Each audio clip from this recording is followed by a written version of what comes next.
Bonjour à tous et à toutes. Merci beaucoup d'être là aujourd'hui. Je pense qu'on va pouvoir démarrer. Désolée pour le petit retard dû à des aléas techniques. On est ravis d'être là aujourd'hui. Donc, pour vous faire une petite présentation autour de NIS 2 et de la sécurisation des filiales et des chaînes d'approvisionnement. Parce que NIS 2 est souvent orienté sur la sécurisation des entités elles-mêmes, les entités qui sont directement concernées. Mais il y a des impacts sur les filiales et sur les chaînes d'approvisionnement. Et puis NIS 2, c'est peut-être aussi une opportunité pour tout un écosystème d'être tiré vers le haut avec des mesures qui sont écrites, qui sont plutôt de bon sens et donc qui pourraient permettre de monter tout un écosystème. Voilà.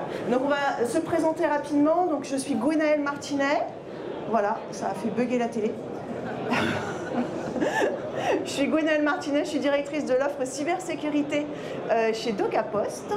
Et donc une entité qui commercialise, qui développe et qui commercialise une offre cybersécurité, notamment destinée aux petites structures, aux PME, TPE même, TPE, PME, ETI, collectivités territoriales, pour les aider à se sécuriser de manière simple et efficace. Voilà, je laisse Stéphane se présenter. Bon, moi c'est Stéphane Dubois, je suis directeur de la practice cyber de Softeam Consulting, et Softeam est une des filiales du groupe DocaPost. Très bien. Alors, merci Stéphane. Une petite intro peut-être rapidement sur DocaPost, parce que DocaPost est souvent assez peu connu, même si on est un très grand groupe. Alors DocaPost, c'est une entreprise qui existe depuis plus de 40 ans. Nous sommes filiale du groupe La Poste à 100%. Ça veut dire quoi? Ça veut dire qu'on a un ADN qui est très service public, très intérêt général. Alors les missions de DocaPost ne sont pas des missions de service public. Nous restons une entreprise privée, mais on hérite quand même de cet ADN du groupe La Poste, tourné vers l'intérêt général, tourné vers le secteur public, tourné vers l'envie de faire progresser, donc pour ce qui me concerne, pour la cybersécurité, le niveau de cybersécurité globale des administrations, des entreprises, parce que ce sont des enjeux de sécurité nationale, au sens de la nation. Il faut faire vivre l'économie et il faut que l'économie tienne. Donc voilà. Et donc, qu'est-ce qu'on fait à DocaPost? Alors DocaPost, grand groupe, on est 6500 collaborateurs, on est un petit milliard d'euros de chiffre d'affaires, donc on reste un très grand groupe. Et notre vocation, c'est d'aider nos clients dans leur transformation numérique. Donc on a tout un tas d'activités tournées vers la transformation du physique vers le digital, du digital vers le physique, du digital vers le digital. Voilà, donc tout ce qui peut passer par le digital, la transformation de tous ces processus de transformation, c'est au cœur de notre activité. Et donc pour faire ça, on a tout un tas de solutions que l'on vend, donc de la signature électronique, de l'identité numérique. Quand vous vous identifiez sur les sites avec l'identité numérique de La Poste, c'est chez nous. On a également des choses que vous utilisez probablement, ou que vous avez utilisé pour les plus jeunes d'entre vous. Pronote, par exemple, c'est cet outil qui est l'environnement de travail des collégiens, des lycéens. En fait, c'est édité par Index Éducation, qui est une filiale à 100% du groupe DocaPost. Voilà. Donc on est en fait très connu, tout le monde utilise des outils de DocaPost plusieurs fois par jour, mais sans le savoir très souvent, parce qu'on est aussi des gens discrets. Voilà. Donc on fait du vote électronique, de l'archivage, de la facture, etc., etc. Et comme notre ADN c'est de le faire en confiance, et travailler sur la cybersécurité, c'est une évidence, pour vous montrer qu'effectivement, la confiance dans le numérique, ça passe par la cybersécurité, c'est un élément essentiel. Voilà. Je vais passer la main à Stéphane qui va vous parler de NIS 2. Alors, avant de commencer d'entrer directement dans comment on adresse les partenaires à nos filiales, on va quand même juste faire un petit focus sur NIS 2, pour être sûr que tout le monde va bien. Tout le monde connaît NIS 2? Par main levée, comme ça? Oui, je fais du son 2. Bien, alors, la directive NIS 2, voilà, vous allez vite. De temps en temps, alors, j'ai un super appareil qui se coupe dès que je l'ai plus sous la main. Toutes les 15 secondes, si j'appuie pas sur ça, il passe en noir. Pilote SNCF dans une autre vie. Alors, pourquoi NIS 2 déjà? Parce que on avait NIS 1, ça aurait pu faire l'affaire, c'était bien. Mais on s'est rendu compte que c'était pas aussi efficace que ça. D'abord, Pour la première règle, c'est l'hétérogénéité de la mise en œuvre. C'est-à-dire qu'il y avait une certaine liberté de mise en œuvre, hein, c'est une directive, pas un règlement, donc c'est pas l'application directe. Donc chaque pays a un peu adapté à son contexte. Et le résultat, c'était qu'on avait une homogénéité discutable, ce qui fait que les opérateurs, les entités, selon le pays, n'étaient pas tout à fait pareils. On a eu besoin de dire, on va mettre NIS 2, on va dire en fait c'est tout le monde au même niveau. C'était le premier point. Et ensuite, l'évolution des menaces, en particulier sur de nouvelles cibles. On pense aux collectivités territoriales et du coup, avec notre ADN de la Poste, ça nous parle directement. Et la supply chain, les attaques par supply chain. Donc, attaquer directement vos chaînes d'approvisionnement pour pouvoir en cacher. C'est vrai que les grands groupes étaient plutôt bien protégés naturellement, ils étaient soumis à des réglementations complètes, complexes, qui faisaient qu'ils se protégeaient bien, mais finalement c'est leurs prestataires qui étaient en difficulté et l'attaque se faisait par remontée de prestataire en prestataire jusqu'à arriver à toucher la cible. Donc un besoin de couvrir plus de secteurs, les collectivités territoriales notamment, et d'un niveau d'homogénéité globale sur toute l'Union européenne. Donc deux grands groupes, je descends pour me les voir. L'énergie, alors le groupe 1, les entités essentielles et entités importantes.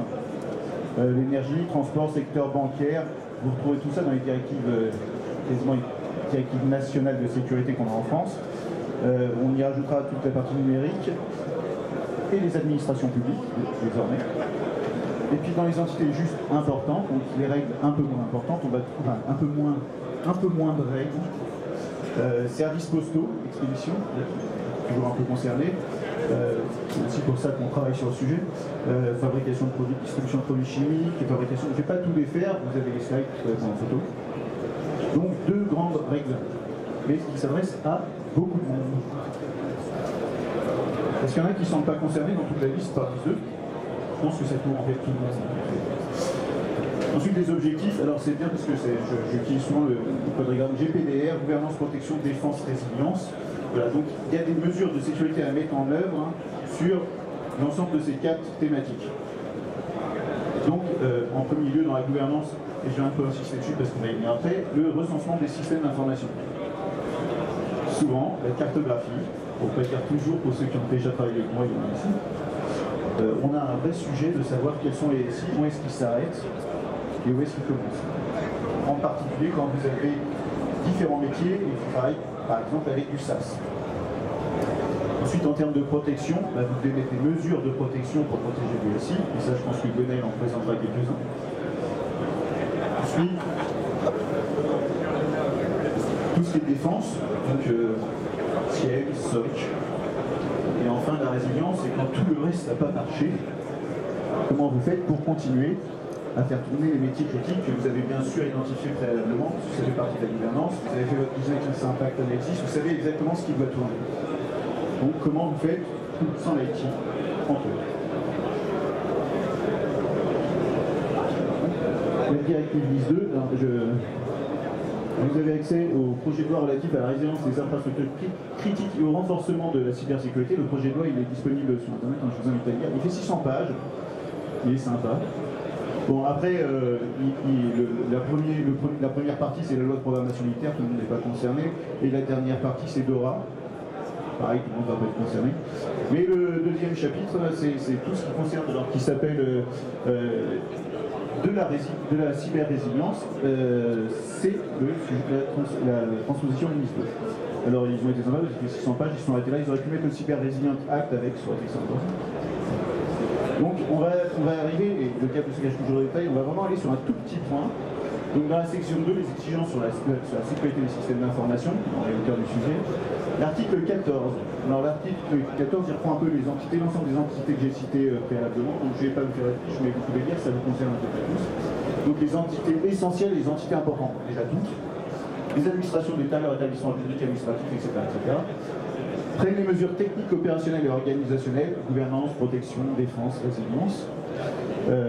Approprié et proportionné, oui, c'est pas la même chose. Je travaille pour une petite entité qui fait 14 personnes, et de l'autre côté, j'ai aussi des gars qui travaillent à la BNP.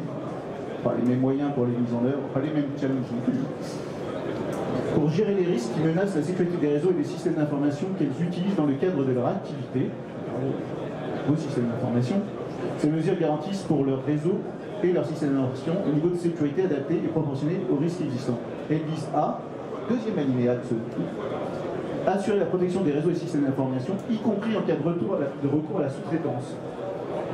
C'est-à-dire que ça, il faut que vous assuriez que vos sous-traitants aussi vous mettent en œuvre.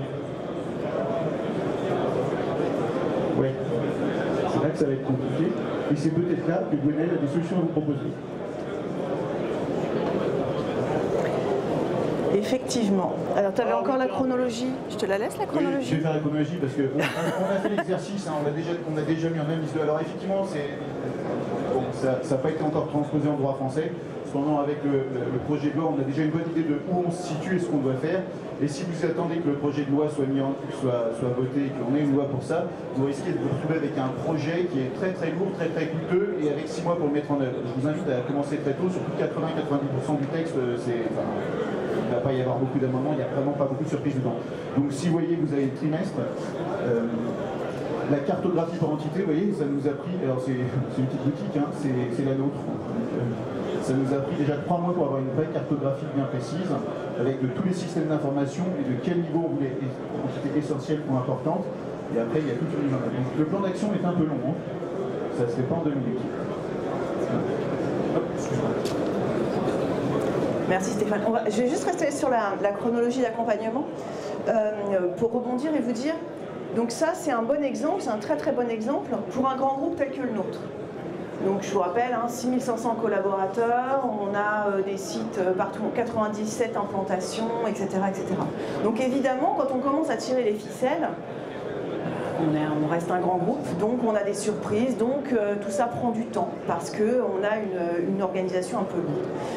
Ça ne veut pas dire qu'il faut ce temps-là pour tout le monde. C'est un exemple, mais c'est un exemple qui montre que ça peut prendre du temps. Et ça pourrait prendre beaucoup plus de temps, hein. Il se trouve qu'on n'est quand même pas un mauvais élève en la matière, donc globalement, on a été assez efficace. Mais ça peut prendre beaucoup plus de temps pour des groupes beaucoup plus grands ou beaucoup moins bien organisés, mais ça peut prendre beaucoup moins de temps si vous êtes une toute petite structure.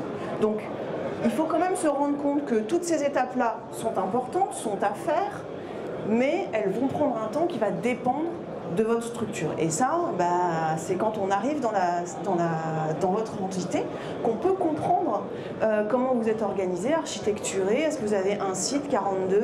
Est-ce que vous avez une DSI très très grande parce que vous avez une activité numérique ou très restreinte parce que votre activité n'est pas du tout? Voilà, donc tout ça c'est un accompagnement sur lequel on peut être là. Ce que je veux vous dire, c'est que Nice 2, c'est une opportunité. Comme l'a été, et là je vais vous voir grincer des dents normalement, comme l'a été le RGPD en 2018. En 2018, le RGPD, il est là pour protéger les données personnelles. Et s'il n'y avait pas eu le RGPD, on continuerait à ne pas protéger les données personnelles. Et de 2018 à 2024, il y a eu globalement de la bienveillance.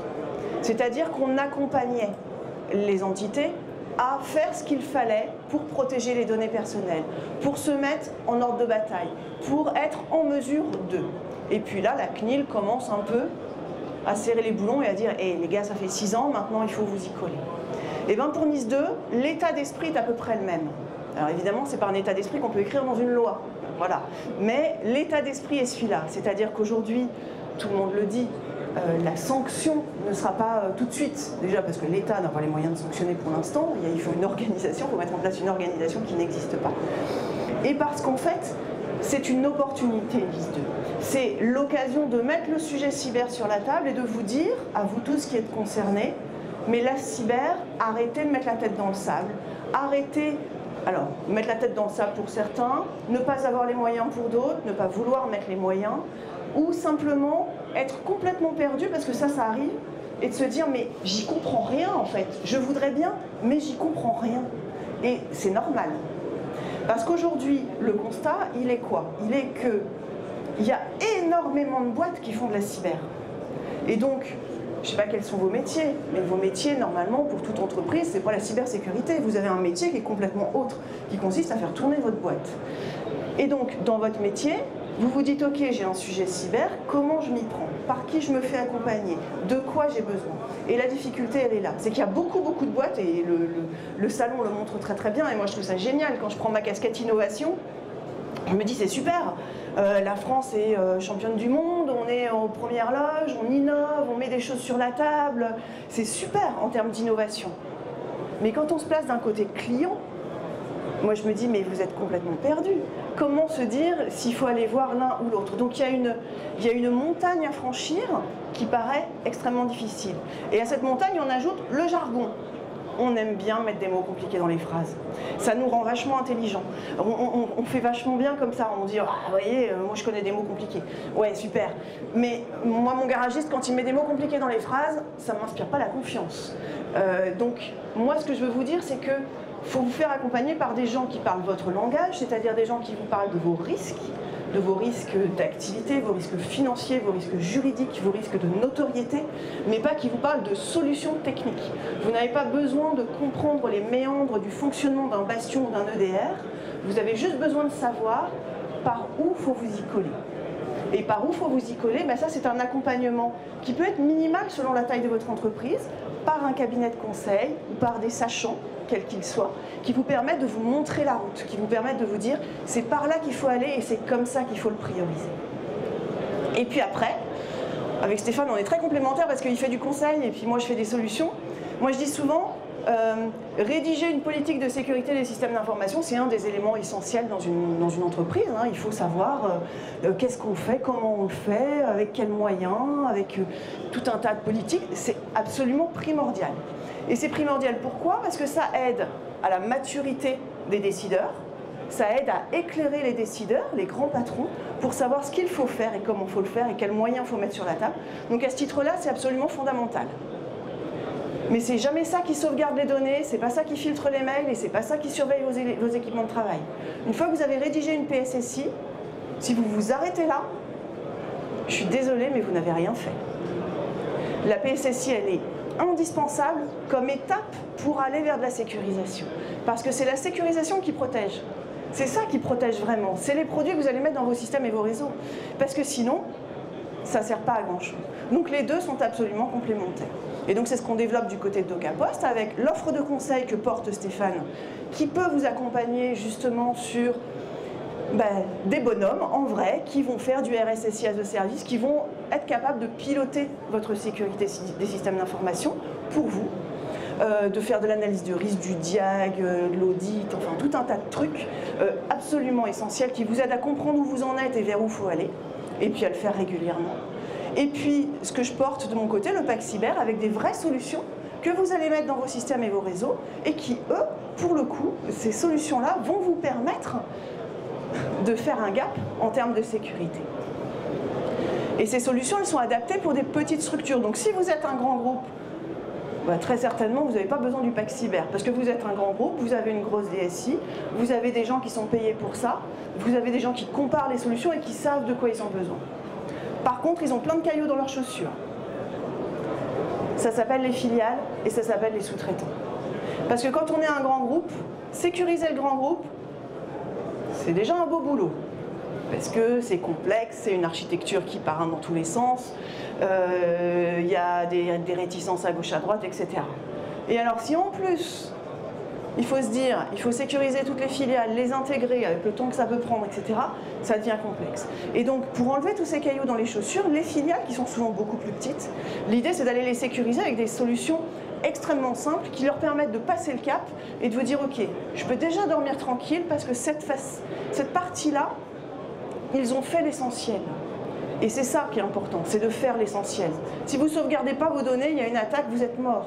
Donc l'essentiel c'est quoi? C'est sauvegarder les données, on va en parler après, c'est protéger les mails, c'est superviser les équipements de travail. Ça c'est l'essentiel qui vous permet quand même de dormir un peu plus tranquille et qui vous permet, pour ce qui est de vos sous-traitants, de leur dire, de les aider, parce que vos sous-traitants, c'est des petits machins en général, hein. C'est des toutes petites boîtes qui sont très contents de travailler avec les grands groupes, mais qui n'ont pas les moyens d'avoir une DSI, d'avoir un RSSI, et donc il faut les accompagner.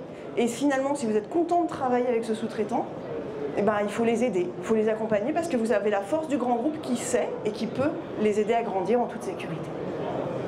Donc je fais beaucoup de digressions, mais voilà, peu importe. Game cyber. Et donc, c'est quoi les solutions? Donc concrètement, comment on fait pour se sécuriser? Il y a 3 étapes. C'est même pas des étapes. Je refuse d'appeler ça des étapes en fait. C'est 3 piliers. Les 3 piliers sont complémentaires et indispensables. Faire l'un sans les autres, ça ne sert à rien. Ces 3 piliers-là, on ne les a pas inventés, hein. C'est des débats d'experts. Alors après, on peut en débattre hein, autour d'un café. Est-ce qu'il y en a 3, est-ce qu'il y en a 5? Est-ce que la détection est dans la protection ou la réaction? Tout ça, on peut en débattre. Quelque part, peu importe. L'essentiel, c'est de le faire. D'accord? Donc les 3 piliers, c'est quoi? C'est se préparer. Et donc ça veut dire connaître qui on est et vers où on doit aller, techniquement et humainement. Parce que c'est les décideurs, les dirigeants, les DSI, les DAF, etc. Mais c'est aussi chaque salarié. Quel est le rôle de chaque salarié dans la chaîne de cybersécurité de son entreprise? Pourquoi il y a des choses qu'il ne doit pas faire? À quoi doit-il faire attention? Donc sur le pilier de préparation, il y a un volet technique que nous on organise autour de diagnostics, autour d'audits de vulnérabilité, autour par exemple de pentest qu'on peut faire également, autour de tout ça qui permettent d'avoir la connaissance technique du réseau. Et puis il y a un pilier humain avec de la sensibilisation de tous, avec des campagnes de phishing qui ne sont pas traumatisantes mais qui permettent à chacun de comprendre: ah mince, j'ai cliqué. Et on m'explique. On m'explique pourquoi j'aurais pas dû cliquer. On m'explique ce qui aurait dû attirer mon attention. Donc ça, c'est un premier pilier qui est la préparation. Après, on a le pilier de protection. C'est celui-là qui va vous sauver. C'est celui-là qui permet de sauvegarder les données. Dans 5 minutes, à 11h30, débutera la 2e conférence « Comment sécuriser sa supply chain ». Ah bah voilà, la concurrence qui parle. Mais restez là, je vous en prie. La protection, c'est essentiel. Donc, la sauvegarde des données. C'est quoi une sauvegarde sécurisée? C'est pas la clé USB tous les mois que je mets dans mon ordinateur pour aller la mettre dans le tiroir. Ça, c'est pas une sauvegarde sécurisée. C'est une sauvegarde qui marche une fois de temps en temps. Voilà. Une sauvegarde sécurisée, c'est une sauvegarde où les données ne sont pas lisibles de l'attaquant. Lisible de l'attaquant, ça veut dire quoi? Ça veut dire que l'attaquant ne peut pas aller les lire. S'il ne peut pas aller les lire, il ne peut pas prendre les données pour les revendre. Donc déjà, il a un de ses objectifs, très souvent, qui tombe à l'eau. Et il ne peut pas modifier ces données. Parce que s'il peut les modifier, il peut les chiffrer. Et s'il est capable de les chiffrer, il est capable de vous demander une rançon. Donc la sauvegarde, il faut qu'elle soit sécurisée. Donc ça, c'est indispensable. Donc c'est mettre vos données les plus essentielles. Ça ne sert à rien de sauvegarder les vidéos des petits chatons. On est très content de les recevoir, mais on les met dans une partie du disque dur qui n'a pas forcément besoin d'être sauvegardée. Par contre, les données essentielles qui sont primordiales pour redémarrer en cas de cyberattaque, il faut aller les sauvegarder pour aller les chercher le jour où il y a un problème. Et le problème peut être une cyberattaque, peut être un incendie, une inondation, tout un tas de trucs. On sauvegarde les données. Ensuite, il faut superviser les équipements de travail. Regardez ce qui tourne dessus. Est-ce qu'il y a un virus en train de s'exécuter? Est-ce qu'il y a un processus en train de scanner votre disque tout en parlant à un serveur malveillant? Qu'est-ce qui se passe? Est-ce qu'il y a un process qui est en train d'essayer de rentrer, d'attaquer quelque chose? Ça, c'est primordial. Et c'est primordial d'être associé à de l'humain, avec un centre de supervision. Tout ça, ça peut être extrêmement automatisé, mais il y a toujours de l'humain à la fin. L'humain qui permet de réagir quand on ne sait pas. Avoir un EDR, donc c'est ce truc qui supervise vos équipements de travail, ça s'appelle un EDR. Avoir un EDR qui n'est pas regardé par des humains, c'est d'un intérêt un peu limite. C'est-à-dire que vous avez des trucs qui tournent, qui sont arrêtés, on ne sait pas trop si c'est légitime, pas légitime. Donc le centre de supervision, c'est pas le machin qui vous appelle tous les matins, c'est le truc qui vous appelle qu'en cas de problème avéré. Ok ? Après, il y a toute la protection des services, avec la protection des messageries. Ça ne sert à rien de couper la tête à quelqu'un parce qu'il a cliqué sur un mail. S'il a cliqué sur un mail, c'est parce que le mail lui est arrivé. Et le premier problème, il est là. Le problème, c'est que le mail ne doit pas lui arriver. Le rôle d'un dirigeant d'entreprise, le rôle d'un décideur, c'est de faire en sorte que les salariés puissent travailler, parce qu'en général, ils veulent juste travailler, puissent travailler en sécurité. Et donc travailler en sécurité, ça veut dire que tout ce qui est censé les perturber, voire mettre l'activité de l'entreprise en danger, on l'arrête. protéger les mails, ça en fait partie. Et donc, on ne peut pas dire à un service comptable d'arrêter d'ouvrir des pièces jointes de mail, sinon ils arrêtent de facturer, ils arrêtent de payer, ils arrêtent tout. Donc il faut juste leur donner les moyens de travailler en sécurité, donc de filtrer les mails. On peut également protéger la navigation Internet, faire en sorte qu'on n'aille pas naviguer sur n'importe quoi. Quand on sait qu'on est en train d'aller sur un site qui va nous demander notre login et notre mot de passe de Microsoft, alors que ça n'a aucun intérêt, on l'arrête. Voilà. Donc on sécurise la navigation Internet. Et dans l'autre sens, on peut sécuriser tout ce qui est exposé sur Internet. Faire en sorte qu'on arrête les dénis de service, on arrête les exploitations de vulnérabilité qui viennent de l'extérieur. D'accord ? Donc ça, c'est toute la protection des services. Et puis à côté de ça, après, il faut protéger les accès. La base de la base de la base, c'est le gestionnaire de mots de passe. C'est pas suffisant. Notamment pour les grands groupes, c'est absolument pas suffisant. Pour les petits, c'est le début. Derrière, ça emmène vers de l'authentification multifacteur. Mais aujourd'hui, on se rend compte que les plus petites structures, souvent, ne sont pas mûres pour ça, parce qu'en termes d'organisation, c'est complexe. Donc l'organisation, c'est un changement de culture, ça prend plus de temps.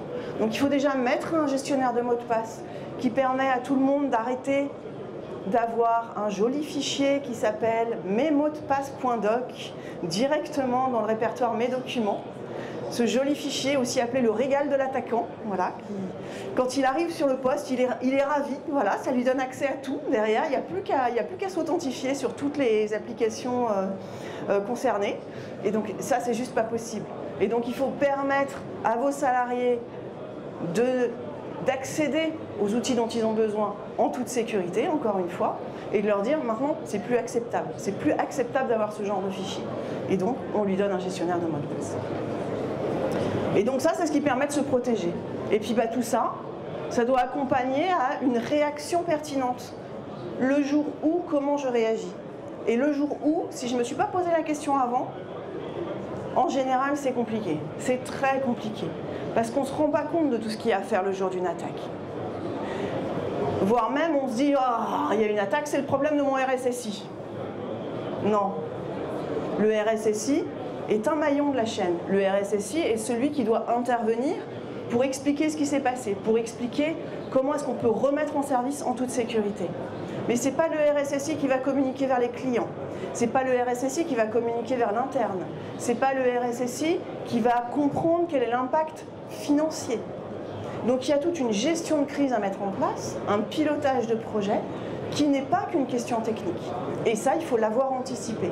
Et c'est par exemple faire un exercice de gestion de crise pour faire prendre conscience, pour commencer à s'organiser et le faire régulièrement pour que cet exercice prenne de plus en plus d'ampleur et devienne de plus en plus pertinent. Et puis après, on poursuit l'activité avec une capacité d'intervention en cas d'incident, être capable d'appeler quelqu'un. Et puis, on a aussi des partenariats assurantiels, donc des gens qui disent, et c'est extrêmement important pour moi, qui disent c'est top ce que vous faites, et si vous avez des clients qui se sécurisent avec ça, ils deviennent éligibles à l'assurance cyber. Et en tant que grand groupe, vous pouvez dire à vos sous-traitants, moi je voudrais que vous soyez assurés cyber, parce que ça prouve que vous vous êtes occupé de la question. Côté DocaPost, on est très bon, on est les meilleurs, je vous assure, c'est top. Mais notre volonté n'a pas été de tout redévelopper. Certains de ces outils-là sont des outils, quasiment tous, sont des outils extrêmement complexes, qui méritent une mise à jour extrêmement régulière, qui demandent un approfondissement technique extrêmement important. Notre volonté, c'est d'accompagner l'écosystème français à se développer. Donc notre action, à nous, c'est d'aller chercher les bons, d'aller chercher les gens qui sont les meilleurs par rapport à votre besoin, et de les mettre dans un pack et de se positionner comme étant une interface unique.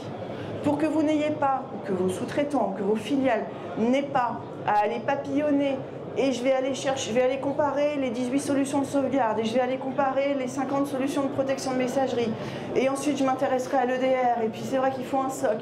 Tout ça, ça prend du temps sur des gens qui ont des compétences qui sont rares. Donc il faut concentrer les compétences de ces personnes sur leur vraie valeur ajoutée, la sécurité des réseaux, concrètement, comment améliorer l'expérience utilisateur, comment faire en sorte que ce soit meilleur, et s'appuyer sur la base de la base, sur des choses qui sont faciles à faire pour que les gens qui ont la compétence cyber puissent aller faire les choses spécifiques et y passer de l'énergie parce que c'est là qu'ils sont utiles. Donc c'est ça l'état d'esprit qu'on met en place. Donc par rapport à un besoin de sous-traitance par exemple, on peut vous accompagner par exemple en vous disant on peut fournir des rapports sur vos sous-traitants, sur vos filiales pour déjà que vous ayez une idée de leur niveau de sécurité. Un scan externe qui permet de comprendre, ok, le scan externe il donne tel type de résultat, tel type de note, ça prouve que c'est bien ou que c'est pas bien. Et vous, ça vous donne un outil de pilotage derrière pour exiger de ces entités, ou pour demander à ces entités, selon les relations que vous avez avec, plus ou moins de choses à faire à l'intérieur de leur réseau pour se sécuriser. Vous devez leur demander des plans d'assurance sécurité, vous devez leur demander tout ça. Donc il y a un accompagnement par Stéphane, et puis il y a des vraies solutions qu'on peut mettre en place de mon côté. C'est ça le message que je voulais vous passer. Donc on est très content de travailler avec tous nos partenaires qu'on cite. Je ne suis pas de marque blanche. Et si vous voulez aller les voir et qu'ils sont là, allez les voir. L'enjeu de passer par moi, c'est qu'évidemment, il y a des conditions tarifaires intéressantes et qu'en plus, on ait une interface unique qui vous fait gagner du temps. C'est vraiment ça le message. En très bref, l'éventail, il est entre 10 et 20 € par mois, par poste, selon ce que vous prenez, selon les options qui sont prises, selon, avec ou sans prestation, etc. etc. Ça, c'est juste pour que vous ayez un ordre d'idée. Pour moi, c'est extrêmement important de donner des prix. Pourquoi? Parce que la cyber est souvent vue comme étant un truc inaccessible. On n'y comprend rien, on ne sait pas vers qui se retourner, on ne voit jamais un prix. Ben, moi, je vous dis, les prix, ça peut être ça. Et donc vous faites une petite multiplication et vous regardez. Alors évidemment c'est pour des petites structures. Si vous êtes une très grosse structure, il y a des offres plus intéressantes. Mais pour les petites structures qui se sentent souvent très éloignées de la cybersécurité, c'est extrêmement important qu'elles puissent faire une petite multiplication et se dire « Ah mais en fait, ça m'est accessible. C'est le prix d'un abonnement téléphonique pour mes salariés. » Et ça permet de sauver l'activité. Et donc en synthèse, NIS 2, ça vous impose des règles de sécurité, c'est une opportunité. Ça vous donne des règles et ça vous permet d'avoir un cadre à imposer à votre écosystème. Et donc utilisez-le pour ce que c'est, c'est-à-dire ce cadre-là qui vous permet de faire monter l'écosystème en sécurité. Vous avez votre rôle là-dedans en tant que grand groupe, si vous êtes un grand groupe, de travailler sur votre écosystème parce que la France est grande, la France est très très grande, il y a beaucoup de sociétés. Et donc chacun doit participer au fait de monter en puissance tout cet écosystème pour plus de sécurité, pour vous et globalement pour tout le monde. Donc il faut se faire accompagner et il faut déployer des solutions, c'est ces deux pattes. Et au travers de mon éventail, là, il y a un socle de gouvernance qui est là et qui est absolument indispensable. C'est la base sur laquelle on se repose pour pouvoir faire de la sécurité en toute conscience et en sachant ce qu'on fait.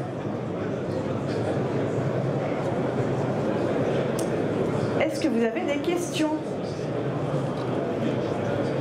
pour Stéphane ou moi? C'est bon.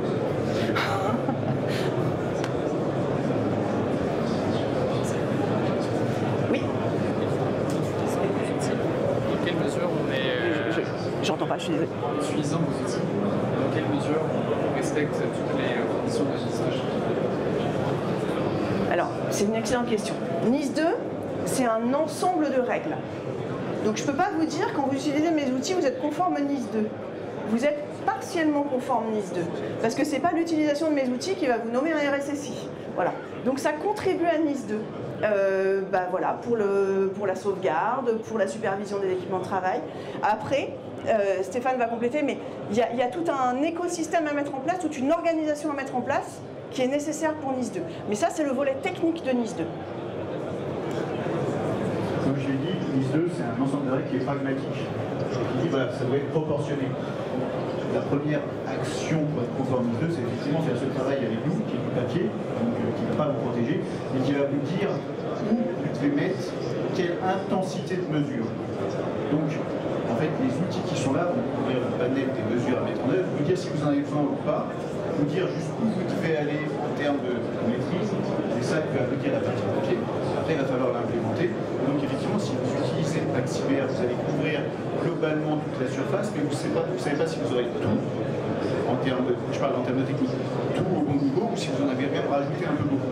Mais vous n'en aurez pas non plus toute la partie papier qui dit qu'à un moment donné, il faut quand même dire qui est responsable si ça plante à la fin.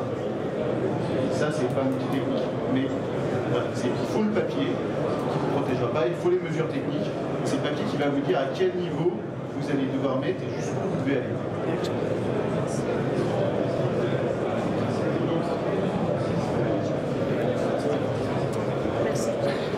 Vous avez mentionné les collectivités territoriales. Oui. Est-ce que vous travaillez directement avec des centrales d'achat ou des syndicats informatiques mutualisés? Ou est-ce que vous êtes en accès direct sur les mairies? On fait tout, donc on est référencé l'UGAP notamment. Après, on a deux actions. Une action directement vers les communes pour aller les sécuriser. Maintenant, il y en a 35 000. Et donc, je suis une grande partisane de la mutualisation. Et donc, les opérateurs de services numériques, pour moi, c'est extrêmement important localement, parce que ce sont eux qui peuvent donner l'impulsion locale à l'ensemble des communes d'un département, d'un territoire, peu importe le dimensionnement. C'est ce qui leur permet d'avoir des moyens, d'avoir un interlocuteur de confiance local qui leur explique ce qu'il faut faire. Donc on travaille avec les deux. Et évidemment, de mon point de vue, l'avenir, ce sont les opérateurs de services numériques. Alors, quelle que soit leur structure, leur forme, leur statut juridique, est-ce que ce sont des opérateurs ou pas, mais c'est ces structures-là locales qui permettent de mutualiser. Je vous en prie.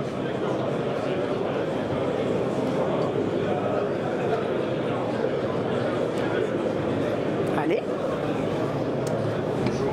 Quelle est la répartition en termes d'activité entre les PME, les petites entreprises, et vos actions auprès des sous-traitants des banques? Quelle est votre répartition de chiffre d'affaires? Très vaste question. Je ne suis pas sûre de pouvoir répondre pour deux raisons. C'est qu'en fait, Stéphane est chez Softeam, qui est une filiale de DocaPost. Moi, je suis chez DocaPost. Et les chiffres d'affaires, ils sont regardés par rapport au chiffre d'affaires global de DocaPost, qui est d'1 milliard. J'adorerais faire 1 milliard de chiffre d'affaires, je ne le cache pas. Mais ce n'est pas moi qui fais le milliard de chiffre d'affaires. Donc aujourd'hui, peut-être pour répondre plus concrètement, Stéphane a plutôt une activité orientée grand groupe. Historiquement, parce que Stéphane vient de Softeam, qui est un cabinet de conseil, et les cabinets de conseil, traditionnellement, travaillent avec les grands groupes. Ça ne veut pas dire qu'ils ne travaillent pas avec des petits, et de plus en plus. Voilà. Mais on va dire que 80... Plus de chez moi, effectivement, je travaille pour Softeam, ancien conseil secteur bancaire, banque. Moi, venant du monde de l'industrie de défense, j'ai un gros background d'industrie. Et un peu de secteur public, mais plutôt ministériel. Et après, aujourd'hui, on a commencé à développer, donc on a conseils départementaux, une mairie là, à partir de mars, on avait une mairie l'an dernier, je ne sais pas les noms parce que je ne peux pas donner, et je travaille avec alors, la plus petite PME, c'est 14 personnes. Mais en termes de volume financier, en termes de nombre de contrats, je suis à 60-30% pour les petites PME, TI, collectivités territoriales, mais en termes de chiffre d'affaires, c'est Dans le secteur santé. Alors, le secteur santé, c'est une spécificité de DocaPost à une branche secteur santé dans laquelle le conseil qui porte le conseil cyber, et c'est moi qui viens me greffer derrière. Donc cette société s'appelle William. C'est William qui va porter les contrats et qui va m'appeler pour intégrer mes coûts dans son contrat. Donc j'ai une approche un peu différente. Et en plus, comme le disait Gonel, on ne parle pas vraiment de nos métiers, c'est plutôt par secteur d'activité qu'on travaille. On est des pratiques transverses, donc je n'ai pas la vue du secteur santé, mais par exemple, la PME dont je parlais de 14 personnes, c'est un éditeur de logiciels dans le secteur de la santé. Et pour compléter de mon côté, c'est essentiellement des tout petits. Parce que quand on travaille avec un grand groupe, pour lui dire de nous orienter, enfin de nous conseiller pour ses filiales, derrière on contractualise avec les filiales directement ou avec les sous-traitants directement. Donc en fait, le chiffre d'affaires ne passe pas par le grand groupe. Voilà.